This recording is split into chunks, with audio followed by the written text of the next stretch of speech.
So, nandito ako ngayon sa Tagaytay, isa sa mga rest house ko. Kasama ko si Tol Jefferson Mina. Hey, saan na yun?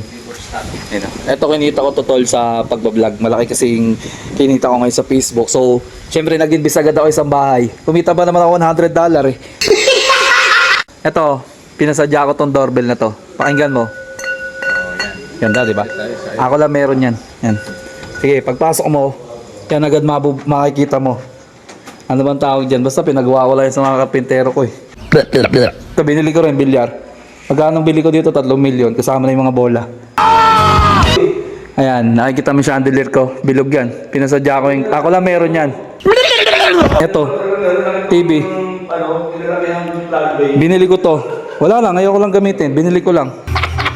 Ito, napanood mo yung The Last Supper. Dito ginanap yun. Wow!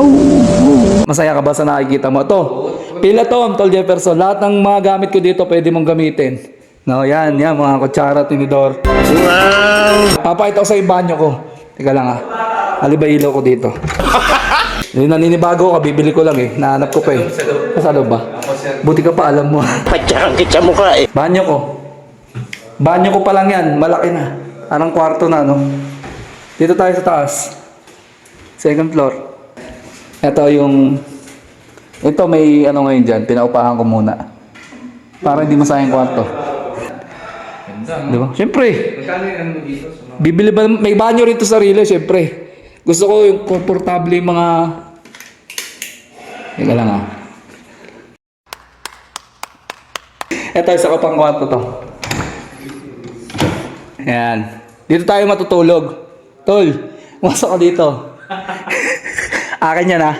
Dito tayo matutulog. Gusto ko, nararamdaman ko yung nararamdaman nyo. Yung mag-isa sa kwarto kong malaki yan. May attic pa tayo dun sa taas. Ito, may banyo rin tayo dito, syempre. Ano ba taas ito? Ha? Ano ba taas ng ating? Elevator yan, wait lang. Dito. Dito, dadaan ka dito. Sakit ka dun. Ang galing! Ang galing! Naninibago pa ako, syempre, kabibili ko lang nito. Sahod ko lang eh. Gago. Teka lang ha. Uy, gago! Ano? Putak na mo, ayok ka.